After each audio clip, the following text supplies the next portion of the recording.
you very much, Jayant, and thank you, Subbu. I must tell you that you require to have lots and lots of guts. Lots and lots of guts to kick the butt of Citibank after being an IIT, IIM and say, I don't want to work for you. Lots of guts to open 1,000 stores when people were not able to open 5 stores. Lots of guts to run them, take money from the investors, build it up, and face a huge roadblock and challenge. And then have the guts to accept our invitation to come back on a forum like this and come and talk to us about the whole journey of Subhiksha, which started off as a small store or one store, went up to what, 2,000 stores? 1,600. 1,600 stores, and came back to not zero, and again he's building it up. I mean, it's amazing. I mean, this is a story which is unbelievable. But the ability to come in front of a place and talk and share. I can tell you that I have been associated with IRF in the retail industry for the last 20 years. I have seen hundreds of sessions in IRF, जहाँ पर हम आके कभी ज्ञान देते हैं, कभी बकवास करते हैं, और ज्ञान और बकवास का दोनों का ताली मिलता है. But most of them are futuristic. Like today I just saw, again the panel, all the sponsors are only real estate malls. Okay, and I saw outside when somebody said, boss, I've got one property and there are 6 people vying to sign. So we all talk about, you know, in the air, we want to do these things in the future. But here is somebody who is willing to come and share his experience and take it forward. Subbu, Subhiksha means doing good. Yeah? It's all about, the meaning of Subhiksha is doing good things. What do you think about the good things that Subhiksha did? Because I just met Shriram, who's currently working in Royal Enfield. And he told me that early 1990s or mid 1990s, he used to go to Subhiksha to buy his kg of sugar because Subhiksha could give better quality sugar at a better price than the ration shop in the city of Chennai. And therefore, he used to go to Subhiksha then. So you started doing good from there. Tell us what good has Subhiksha done? See, Nagesh, the perspective of what good we did comes in multiple parts. Our starting point was India is always going to remain a value conscious economy. You should put back to the context of 97 when we started off. Incomes were much lower than what they are today. Media, exposure to media increased the wants of consumers in a huge way. And people were craving for more, which was not necessarily supported by their incomes. Our objective was, in starting this Subhiksha retail business was, can we find a way to cut waste and get the same things to the customer at a lower price, so that he has either money left over for something else which he likes to do with it, or the few things that he doesn't buy because he doesn't have the money for it, he can buy from us. This was a very simple philosophy. At that point of time, like today, I guess we would have been renons, would have been sort of students of retail. We would not have known what challenges we had in doing that. The concept was that if we build scale, if we build size, and if we take a hash to cost, then possibly we can make all of this gel and work. If I translate this into Hindi, can you translate this and say, "Isse sasta aur sundar kahin nahi milta hai"?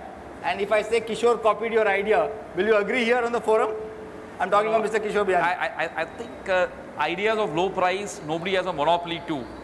I'm saying, known Kishore for many years, and Kishore has said that he was inspired by Sarvana, and I'm saying, and Sarvana was probably closer to what he was doing because it's in clothes and it was in a lot of other things other than groceries. But I guess I don't think we can even say that we can say that we were inspired by looking at, say, what a Walmart was doing, or what an Aldi was doing, or what others were doing globally. The issue was not, issue was, can it work in India? If your US consumer, whose per capita are so much higher, wants to save money buying at Walmart, why should an Indian consumer with far less per capita, far more pent-up demand, far more unsatiated demand. Why should he not be able to buy at a Subhiksha at whatever is the price saving that a Walmart could give him? This was a theory. This is what we tried to put in practice, and we did, I would think, fairly successfully. If you say what are the good things that we did that quite well. And the biggest thing which caught on to everybody was the fact that we started selling medicines for the first time at a 10% discount. Medicine industry retailing was extremely cartelized. If we sell at a discount, our supplies will be boycotted. Nobody will supply to us. For the first 2 years, we fought all the way from between 97 and 99. We had fought all the way from the Madras High Court to the Supreme Court to assert our right to give discounts on medicines and sell, and to ensure that people would supply medicines to us. Just tell me one thing. You were gutsy to have kicked off Citibank job. You were gutsy to have started a new concept. You were gutsy to have actually started off fighting the multinationals in pharma to say, I will sell at what price I want. You sell at what price you want. So I buy you at 100, if I sell at 90, who are you to care? And you fought up to Supreme Court. You fought to build the business. You fought with your investors. Is being tough and being gutsy an important competency for a retailer? All these guys who are sitting here. I'm sure doing what you believe is right is surely important, and having the courage of conviction to drive that through is important, because there are, in any walk of life, whether you're a retailer or otherwise, there are enough people to tell you that what you're doing is wrong, or to cause doubts about the path that you're trying to take. But if you don't have the courage of your conviction, then don't try to do it at all. Why try to do something when you don't have a courage of conviction? It's more important for a retailer, because retailer is being in retailing, especially in India, is either like being a person thrown to the lions in old Rome, or like getting into a kickboxing kind of arena. Hey, just 1 minute. Huh? Can you define the lions in this arena? Who are the lions? I guess as far as the lions are concerned, there are two parts of the lions. The two big lions are, one is the regulatory system. Okay. Starting from MRP and saying, as a retailer, as a discount retailer, I allow MRP. It gives me a reference point, it gives me an anchor to fight my battle. But from a pure play retailing point of view, from a development of retail industry point of view, the MRP system is a nightmare. What the MRP system tells you is that you rent property at 200 rupees a square foot in Defcon, or you rent properties for 10 rupees a square foot in downtown Tirunelveli. Your profit margin on selling a product has to be exactly the same. I will not care a damn about your factor cost, that your factor cost in Tirunelveli is different from your factor cost, property factor cost in Delhi. So MRP is obviously one big issue. The second big issue, the second big line, is the dominance of FMCG companies who have, by sheer distribution muscle, ensured that there is no concentration of power in any retailer, and they can work the retail system at a subsistence level of profitability for a traditional retailer who has very low cost structures, which means that any new retail entrant will really struggle to make costs meet in any which way. I think these are the two lines that really are out to gobble you.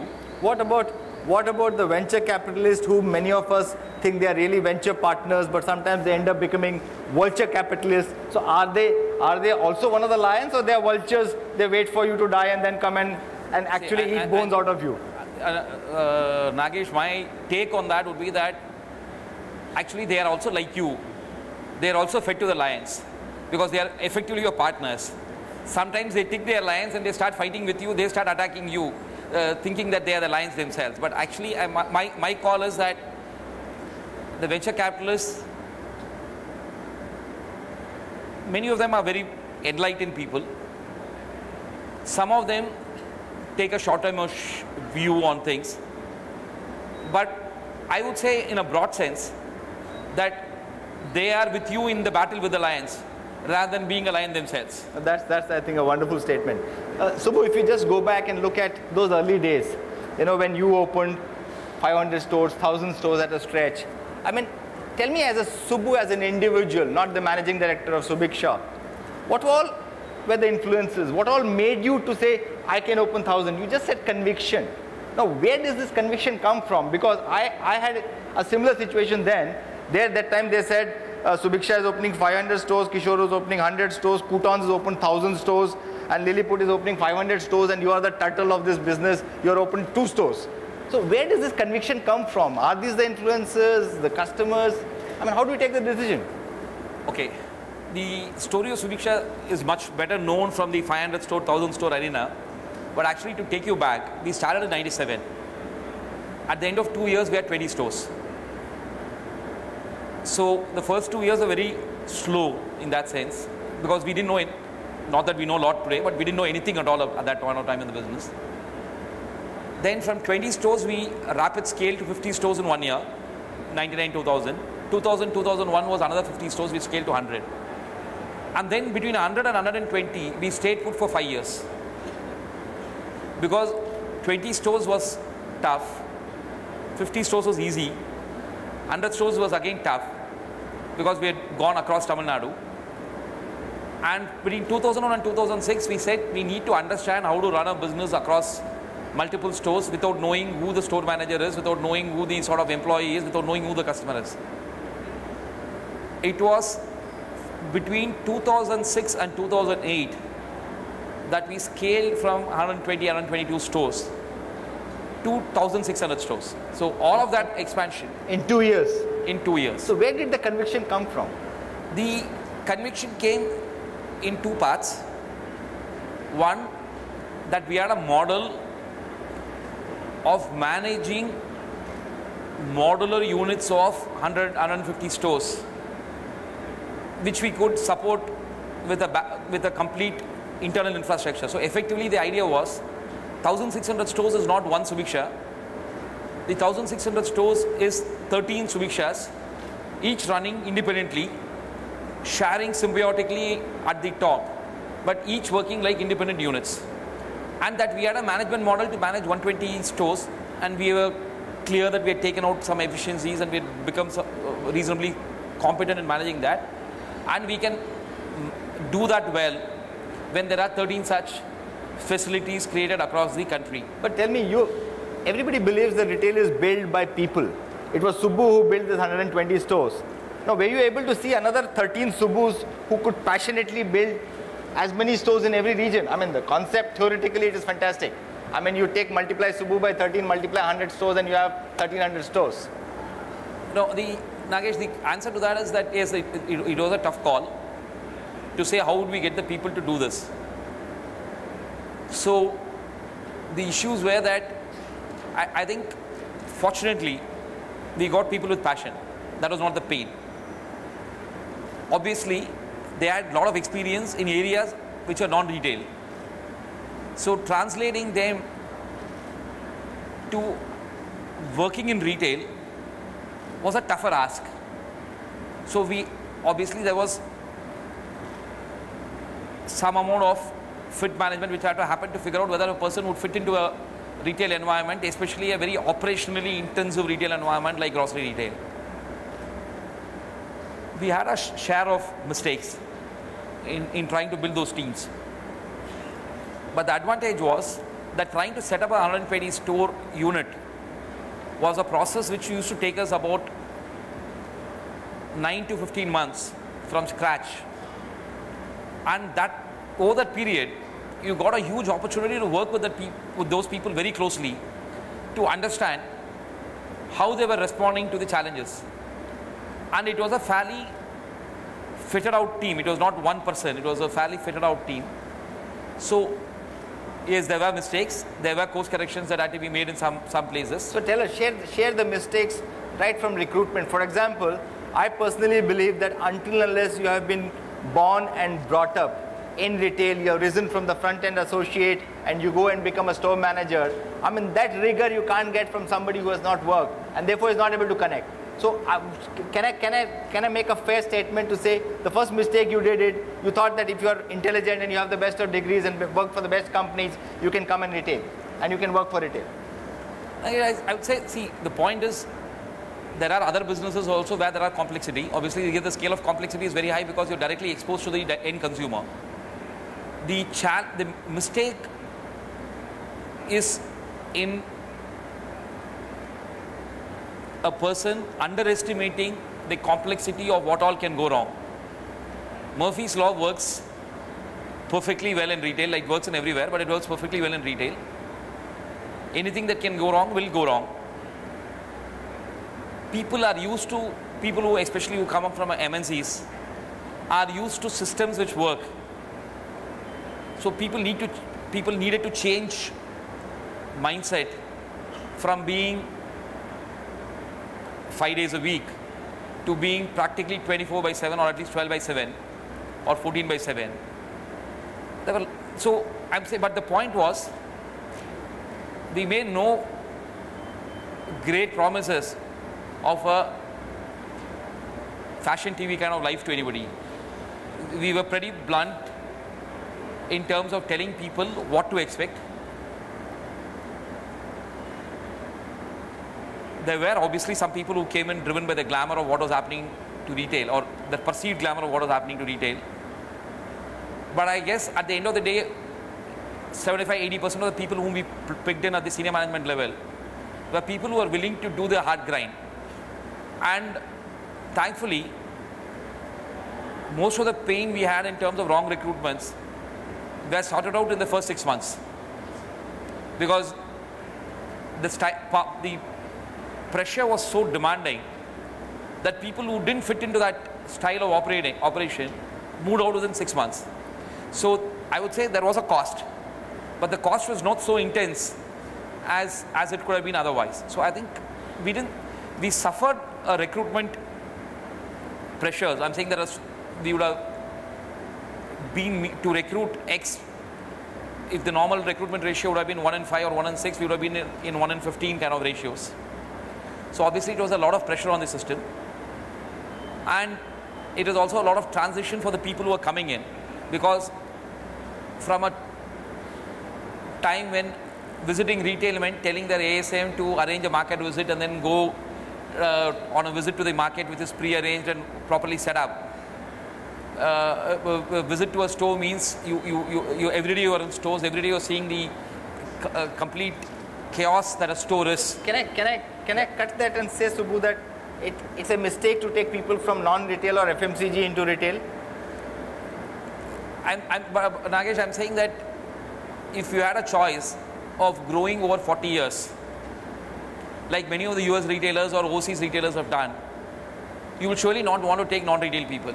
But don't you think there is no choice? We have to only grow over 40 years. I mean, we have spent 20 years, you have spent 20 years, the Future Group has been on 20 years, and every small retailer, a Kirana, his business plan is to make money and make money, and every modern retailer's business plan is to lose money and loses money.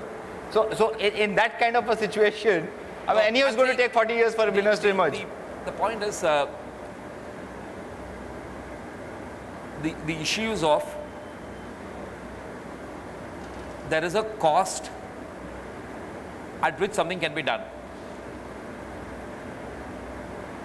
At a particular point of time, when possibly the Reliance mobile license was on a threat because of government policy and Supreme Court cases in 2002, they decided they wanted 10 million customers. They said they will do a monsoon hangama. They gave out a phone to everybody. They wrote off 1,500 crores or 2,000 crores on that.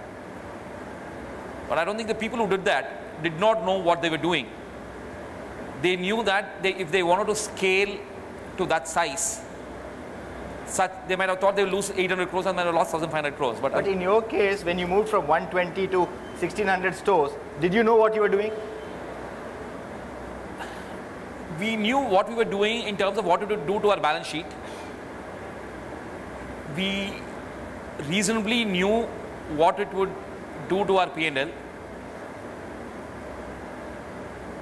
The only budget we did not make, we thought that we would be able to squeeze a large chunk of the P&L damage out of the vendor system.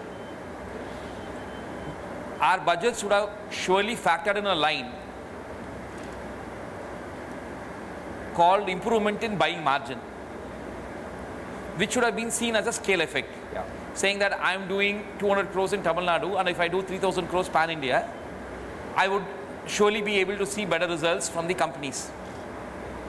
And I would have a 4% kick up, and that 4% kick up can kill any of my inefficiencies elsewhere. In reality, that 4% never came, and what came was possibly a percentage or percentage and a half. If you say that in terms of what was not anticipated in 2006, when we said we'll go from 120 to 1,400, there would have been lots of micro things. But the big macro thing would be the fact that a scale from 200 crores to 3,000 crores need not give you that kick up in margin that you are budgeting for, because the guy who's selling to you is comparing this 3,000 crores against 300,000 crores and saying you still are very small, you are not 30,000 crores.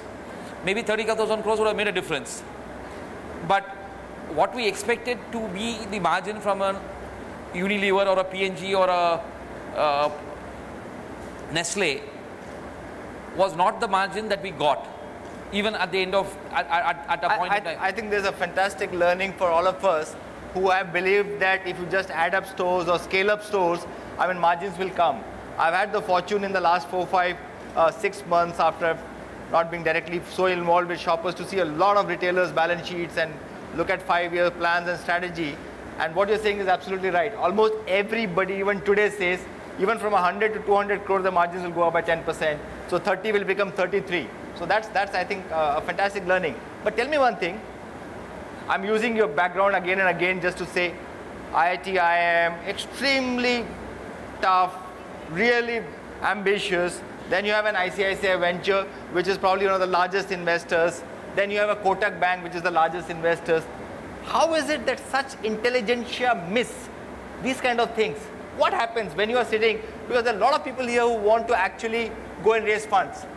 So what happens when you say, hey, from 120 I'll go to 1600, they clap and say, oh, wonderful, wonderful, I'll give you money. Or they have a checkbook, agla check, agla check, agla check. How does that work? None of us have been able to get this kind of monies. See, there are two things. Any investor is an investor for profit. I'm not talking about a strategic investor, I'm talking about a financial investor. He's an investor for profit. The call that, as I said, all of us have great respect for ICICI Venture. They've been one of the earliest in the business. Shoppers had an investment from them. We've had a large investment from them. Thankfully, they also made fairly large amount of profits. They made a very profitable large exit from us. The issue is, with no offense meant to anybody, the real issue is that they are investors for profit. Their perspective is to count and say that these are the numbers that we are looking at with this investment, with this scale up. At this point of time, what would be the potential value of the business? So from their perspective, obviously they apply a scenario analysis. Excel makes it so easy. So you do all the scenario analysis you want to do, and then you say that, yeah, if this doesn't happen, even if this doesn't happen, this is my worst case value ratio. I will get there, and what I'm looking for is ultimately, from a venture capital perspective, not the health of every single portfolio company of mine. I am looking at the overall health of my portfolio. So if a tsunami were to strike one company, if a black swan event were to hit at one company, it doesn't really matter to me, because I'm saying I'm working on probability analysis. I'm saying that at a 90.9% level of confidence, I'm able to sort of see that this kind of result can work. And I'm okay with that, because ultimately nobody's going to question me on the result I deliver on every single investee company of mine. I have to deliver a portfolio return. Whereas for the investee company, you are not a portfolio investor. For you, it is your lifeblood, and it's the only business that you have. You have to sort of make sure that you do the scenario analysis in a way that you don't make a mistake.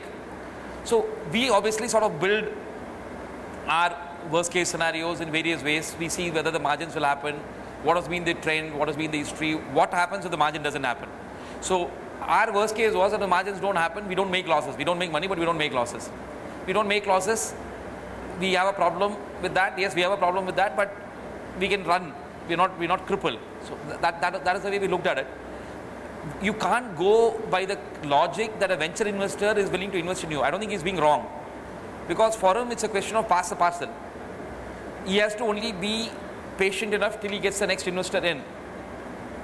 If you are building a business only to sell out, then possibly you can also join the queue with him. Then you are not really an entrepreneur in that sense. You are only a venture investor in the garb of a manager. So Subbu, here, I like this word, pass the parcel. Some of you who are actually building businesses to sell here, I mean, what is the advice that you will give them? If somebody here is now at a stage where he wants to look at an outside investor or venture capitalist, what is your advice to them? No, I think pass the parcel won't work. I don't think any of us can passionately or seriously build a business to pass the parcel, because genuinely that will only lead to short-term decisions. That will only lead to sort of a warped thinking. And we have to believe that the investors whom we are pitching to are smarter than us. Why I am saying this is, empirically, the top of every graduating class from any of the top business schools lands up with investment bankers and consultants. So if you have to grant them that benefit, then bulk of the better IQ sort of lands up in those jobs. So if we build a business to pass the parcel, we have to be sure that the guy can see through it. Never, as an investor, he can sort of take a call that he can pass the parcel in different ways. As an entrepreneur, I think that's a completely wrong strategy to take, because that hardly ever works out. You may be lucky, but if you trust your luck so much, you can as well go and buy a lottery ticket. Why start a business? I'm saying that's the way I would look at it. Yeah, but in almost a way, you almost thought, or did you think at that time that this was like a lottery ticket? Because from 120 to 1600, suddenly investors are coming and giving a lot of valuations. And suddenly what you thought, and what all of us thought, all of us sitting here, we're actually in envy of you to say, how can this guy really build up things like that? And suddenly it failed. What really led to the failure? And so at what time, in the early stage, you started getting a feeling inside the heart, all of us get, that something is going wrong, but our egos, our own issues, we're not able to either tell employees, because we have built dreams for them. You know, you come and join me, I'll make it into $1 billion company, and you'll become $1 billion company. So heart of heart, how can I go and tell him, boss, things are going wrong, we're going to have a problem? I mean, human nature is like that. So why it failed? At what time did you get a feeling that something is going to go wrong? Okay. Fundamentally, the issues that we had, nothing was actually a surprise. So it was not, the surprise was something which was slightly external. I'll come to that in a minute. A lot of factors internally were planned out. In 2008, we had decided that between then, 2008, April, and June 2009, 15 months, we would scale up and invest about 1,000 crores into the business between working capital and capex. We were to end March 2009 at 2,300 stores. We had ended March 2008 at 1,300 stores. We were to end at 2,300 stores, and there was a large expansion plan opening into a consumer durable retailing business also planned, for which a team had been built. All of this had been budgeted to require an investment of 1,000 crores. Since our capital was stretched, this was to be financed by 400 crores of equity and 600 crores of debt. This was an agreed plan. Dilution to raise 400 crores of equity was also agreed. Agreed as early as Jan, Feb 2008. And we were wanting to make it happen. We were, of course, not under pressure to sort of do it immediately, because in retail, as you know, you don't require money in one day. It's not like a cement plant you put up and then only then you can start.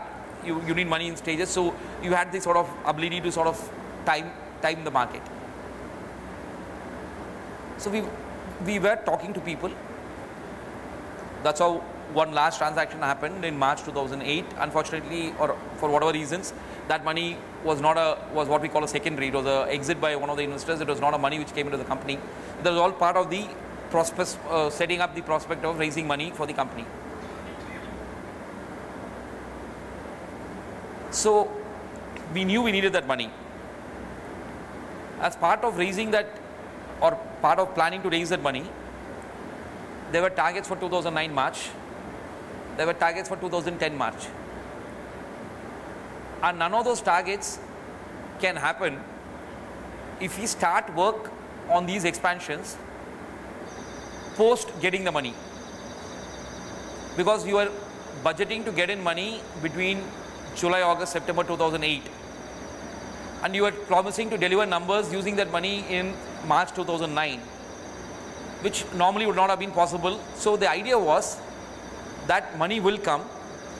So we start investing ahead of the money coming in. And where do you do ahead of money? Obviously, money which is in the system starts getting used for all the funding the expansion. So the money supply gets choked. Normally you would have borrowed more. You would say that you would borrow your 600 crores first so that you can keep that up till the 400 crores comes. Our balance sheet was already leveraged. We had 200 crores of equity and we had about 800 crores of debt, including working capital debt.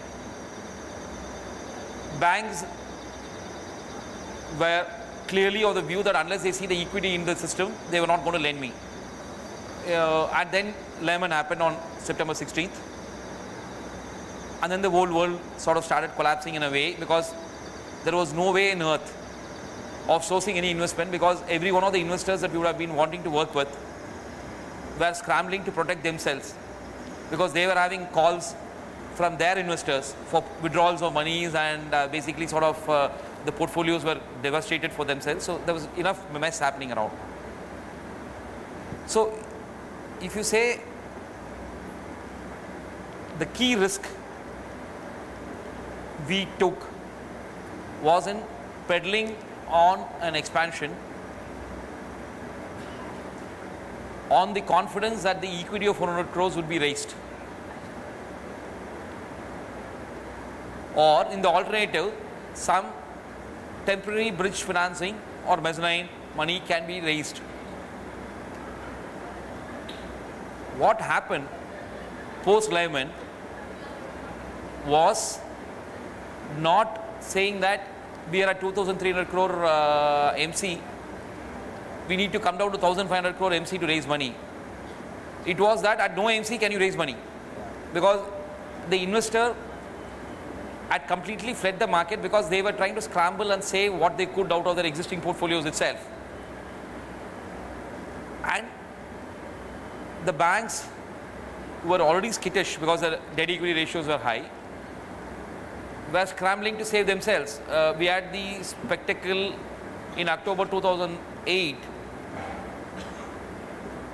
of one of the largest private sector banks in the country. Their CEO had to go on national cable television to tell everybody, investors and depositors, that their bank was safe. That was the situation in October 2008. So when the bank and when the lenders and the banks as a whole were trying to save themselves and were in turn being bailed out by RBI in various ways, the question of their looking at their state of their loany companies was not there at all. So we were it's like there's an you are in an ICU, an earthquake is hit, all the doctors are running away from there, and you're just left in the ICU, and you know what exactly is wrong. You know you had a heart attack, but there's nobody. You know what needs to be done. You know you need to be sort of getting treated for it, but there's nobody to treat you. Yeah, in fact, this is a very, very unique learning that I have also seen in the last 5 to 10 years. When you want money, whether it is 2008, 2009, or 2007, when market is in bad shape, you really want money. Very few bankers want to put money, and then things come out of it, and you're reeling with cash, and every banker on the earth wants to come and give you money. So one of the key learnings that I see from here is, in fact, there are 2 or 3 learnings which probably is worth capturing. One learning is that you can't work out a future plan based on future cash flow projections, based on whims and fancies of future investors who may come or who may not come. So is it fair to say that it is important for everybody to have a small kitty or a small piggy bank, okay, which you always need because you don't know when you require the piggy bank or when you really require this kitty to use it?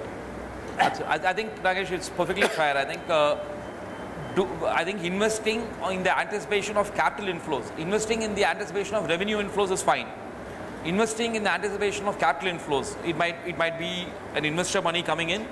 It might be you are trying to sell off a property, and then in anticipation of that you are trying to do something. I think is very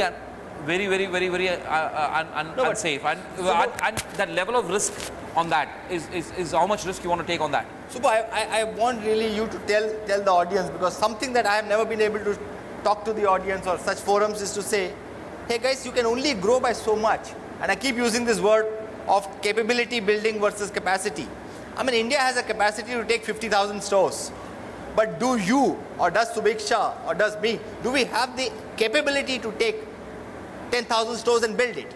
No, the fact is that everybody actually pushes you to say, boss, you have the capability. I mean, in forums, you were the chairman of IRF, we were clapping. I mean, I used to envy you in hindsight, not in public forum. It was my image also to say, yeah, this guy is opening 1,000 stores, we are opening 1 store.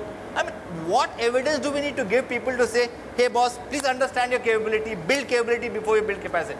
Absolutely. I think there are capability point as multiple points. Capability is not only what you can physically do. Capability is what the system can take, what your balance sheet can take, what your infrastructure system, what your ecosystem can take. Because ultimately the point is looking at capability as saying that we built 12 Subhikshas and that is 120 becomes 1,600 is one part of the story. But that capability of saying that managing one Subhiksha was okay. How do you build a capability, and you build capability to manage each of those 12 Subhikshas separately is also okay.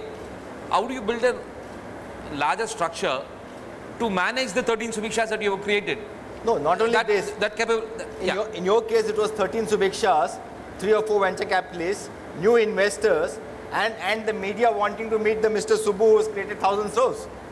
All of that, I'm saying, yes, some structure sense, how do you manage 13 Subhikshas? One level. Second level, does your balance sheet have the strength to take it? Now, the point is, if there is 1 rupee of equity and there can be 500 crores of debt, that can work brilliantly, provided the debt is never called. There is no debt, there is never called, because then it becomes equity then. Yeah. So, the lesson for all of us is that we need to keep enough equity in the business. The capability we look at as saying that, can I open stores? Can I make it profitable? Can I run the stores? Can I get people? Can I get supplies? Can I get a brilliant idea? Yes, all of that is important. But it's a balance of everything. It is not one of these elements, because any one element comes unhinged. And you also said it is not about capital, it's not about dilution at one time. It is not that I'm building 1,000 stores, I've got 200 crores, I'm happy, because after 6 months I have to go and ask for another 200 crores and then another 200 crores. So when you're planning a plan and you say, I'm going to increase my margin by 5%, I think you also need to say, as I scale, where will I get my cash from? Absolutely. And so, just one question here. Yeah, sure. All the new stores which you had planned at that time, did they perform to your expectations? Because most of the failures I see is, you have 100 stores, you open 40 stores, 100 stores are giving you cash flows. The 40 stores we say will break even in 6 months. They don't break even, or they get delayed, and suddenly they start bleeding the existing stores. I mean, so talk about these two things. Yeah, see, I'm saying, thankfully for us, because we had done this 100 store piece earlier, we had a 18-month ramp-up plan on those 100 stores. I'm saying we never budgeted that those 100 stores would stop performing like these 100 stores which we already had for the last 5, 6, 7 years when we sort of kicked off those new sets of 100 stores. So that fact was factored in. But you are perfectly right in saying that the ramp-up costs are multiple in retail, because 1 month delay in opening a store hits you from everywhere. Not only from lost sale, but from the sheer fact that the cost is running in that system because your rents are running. You couldn't have timed your people to such perfection that they will come into the store one day before the store opens. If there's a delay anywhere, so you get hit. So there is what we call the contingency budgeting. Has to be extraordinarily careful when you are doing a large scale ramp up.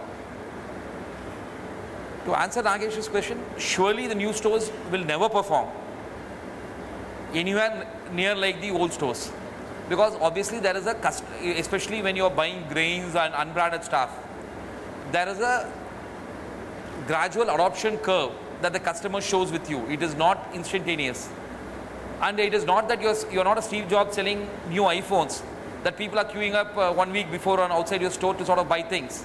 You're selling stuff which is available to them everywhere, and it's been available to them for the last 40 years. So you're not doing anything new in terms of saying that I've changed the world for you. You're not changed the world for them. You change the world for them in terms of, in our case, in terms of prices. But I'm saying when we do a retail work, we can't believe that we are offering something so compellingly attractive to the customer that all past equations of performance are going to change. It's going to have an adoption process. It's going to have a curve. We need to budget it. How much ever you budget, many of these budgets can be based on templates. The force majeure event in the market, a black swan event in the market, you can't budget for. No. If somebody had told us that there will be a day when you call investors, the same investors whom you are calling, who are calling you 10 times a day, you call them, they won't pick up your phone because they are busy answering their investors' phone calls. You wouldn't have believed it. But I'm saying anybody in the financial market who has lived through 2008 September to 2009 February would know how things were in that phase in the investment cycle, in the investment market. Tell me, and a man who probably has built this from start and scratch, allegations, newspaper reports, media reports. I mean, there was more reports about you, and at that time probably Satyam happened, and there was a relationship, and there were more of Subbu than the Prime Minister of this country. How did you face this as Subbu and as Managing Director? See, I think it was very tough for a few days initially, because I'm saying there were two parts of pain. I think you read books, you read what has happened to others, then you realize that you always been told that there is a category of fair weather friends, and when things are good, everybody is with you, and when things are bad, nobody is with you.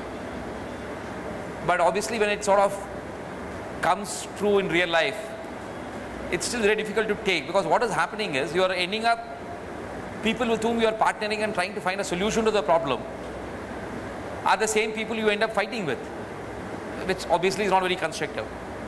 But the good thing was that as these problems emanated, there was possibly a week or 10 days when there was a lot of introspection. What is it that people are trying to say? If people are saying that we should have been more careful in the way we went up our business, we accept responsibility for that. If people are saying that they did not know anything about what was happening, but they were part of the business in some way, that is not acceptable. If people say that this problem has happened because there has been some fraud or defalcation of the business, that is completely bunkum, that just cannot be tolerated. So I'm saying the idea was to sort of cut it into three parts, saying there are certain things for which we are responsible and we are willing to take responsibility. There are certain things which can't be allowed to be said. There are things which cannot be tolerated at all. We have to put them into buckets and say that at this point of time, we need to be completely transparent and open with every stakeholder system. So we went ahead and had a very clear strategy of saying that we will communicate with all stakeholders. We will not hide behind not able to reach, phone was not answered, phone was ringing, not available for comment, nothing. We will answer any question that is put. We will proactively reach out to media twice a day, thrice a day with media updates, and make sure that everybody knows what is happening, what has happened today, what is the news that has been floated about us, what is the truth in it, what is our stance on it. We make sure we transparently communicate.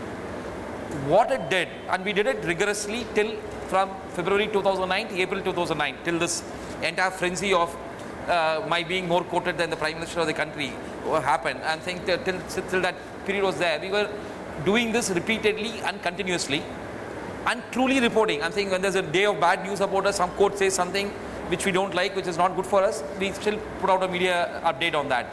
We say this is what has happened, this is what we intend to do, this is the fallout. So we never avoided anybody, and we stood up and said that this is not something we're going to run away from. We didn't do anything wrong. So in fact, there's one learning that again I'm picking up from here.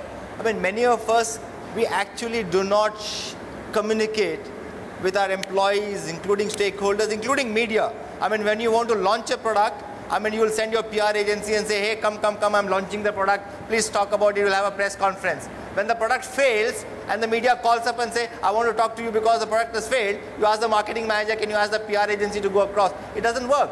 Same thing for the employees, same thing for the investors. So I think to keep the communication going, I mean, even for your creators, I mean, if you call up and tell them I'm going through a problem, I'll pay you after 1 week, that is much better than not paying in the system and people running around and doing that. So I think that's a very good learning that we all need to pick up, that if you are in good time or bad time, communicate.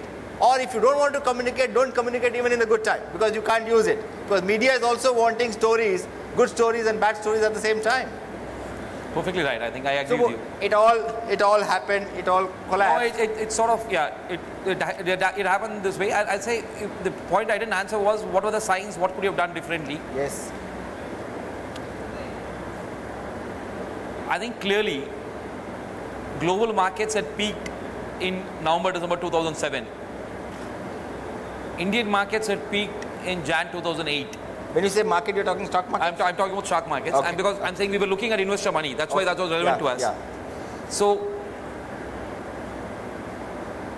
in March 2008, when we were budgeting to raise this 400 crores, the fact that a peak had been reached in global markets, a peak had been reached in Indian markets, Berkshires had collapsed or had been bailed out, was on the verge of collapse and had been picked up by Morgan Chase.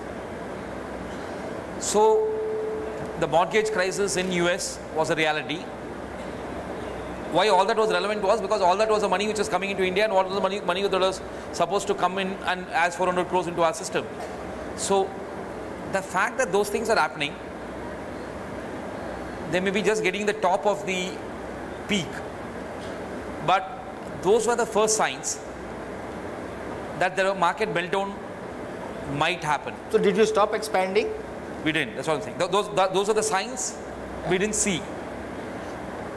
We were still comfortable that the market is, instead of 22,000, the market is at 20,000.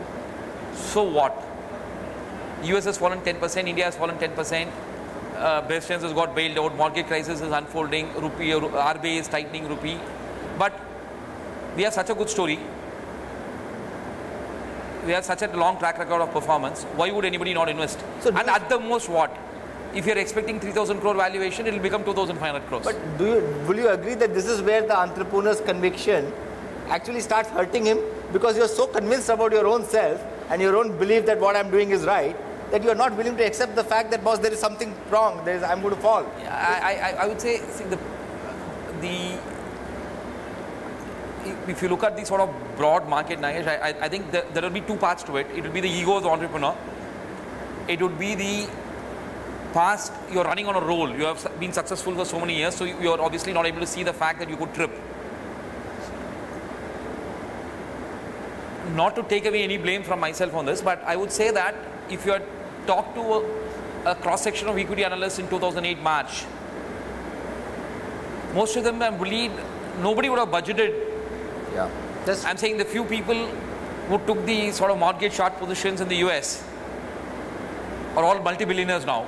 I'm saying there were very few people who could take those big calls that how the US mortgage market would play out and how Lehman would collapse or I think those calls were possibly with 1% of the guys.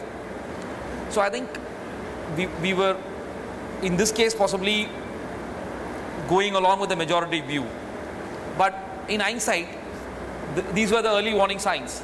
And especially when you are budgeting on future capital infusion, these early warning signs should have been magnified by a factor of 10 and looked at, rather than just looked at. Even we might have minimized it, but it should have been not only looked at as it was, but should have been looked at magnified by a factor of 10. So Subbu, coming to the last part, after having gone through all this, I mean, I think 1 on million also would not have thought of, I have gone through all these pains, problems, let me get out of this and do something else. I mean, you did fantastic work as a financial, you started products. I mean, before you got into retail, you had a very successful company. I mean, somewhere I read you had 100 crores cash sitting in your company, and people were leaving him because they said, we have 100 crores cash, we don't know how to use this, we have no work to do. So he said, I don't want to be in a business where I have money and I don't have any work to do. So from that situation, you come back again. You're opening Subhiksha stores, you opened 9 stores, maybe a different model. So 2 questions here. What gives you the gut to say, I'll come back and I'm going to build again Subhiksha, which is very, very critical. And second is, what lessons of the past are you implementing now that you don't have a Subhiksha round 2? I think there are 2009 for all of us at Subhiksha was a year of mourning. We had to fight our battles, but like in any mourning, we had to introspect and think of what was wrong. The broad call we came to was in 3 parts. Fundamentally, all of us had conviction in the small store format model.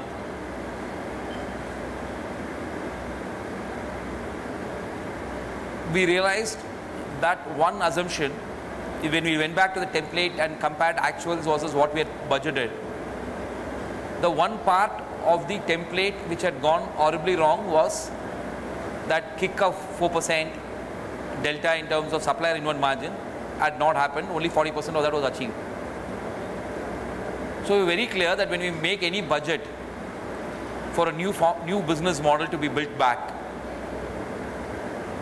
we had to believe that it had to be working on existing margin levels rather than on future projected margin levels. I'm talking about supplier inward gross margin level basis.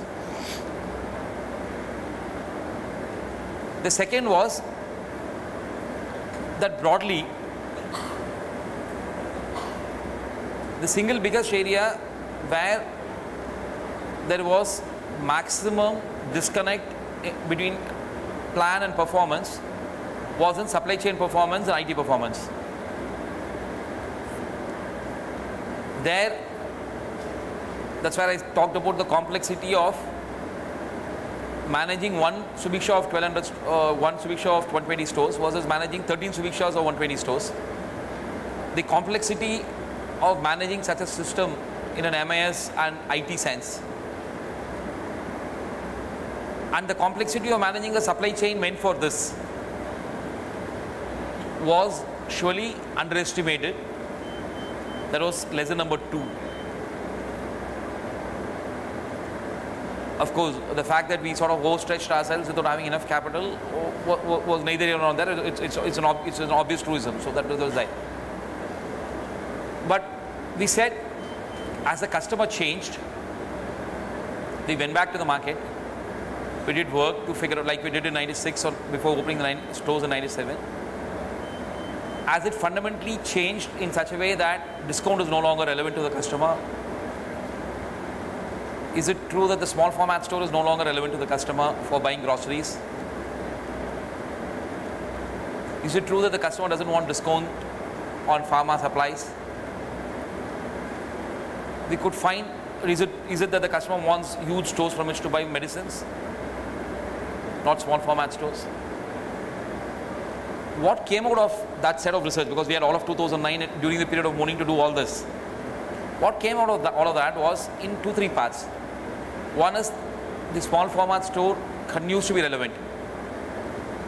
In fact, that might remain the FDI beating solution to the market, because that's probably the most complex implementation for any, even if 100% FDI is allowed, that may be the most complex implementation for any foreign guy to do. So that remains relevant. But there may be multiple small store formats which are viable, not only a discount small store format. There could be multiple small store formats which could be viable, because the market in 97 to 2009, India had moved a long way in terms of product availability and, more importantly, incomes and aspiration levels. So there could be multiple small store formats possible under different brands with different offerings to customers, operated well and managed well. Does not require, when we started in 97, we were just plugging ourselves to the internet for our first email IDs at that time. Amazon was 3 years old. When we started business in 97, we had not heard of Amazon at that time. We heard of Amazon probably in 99 when their IPO sort of happened. So the amount of cost savings that technology could provide were all factors which we had not sort of deeply ingrained into the business, which we could do now. So the conviction came from the fact that the market exists.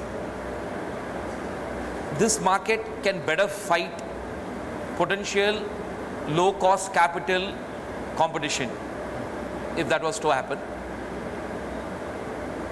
We had experience in that format and we could do it well.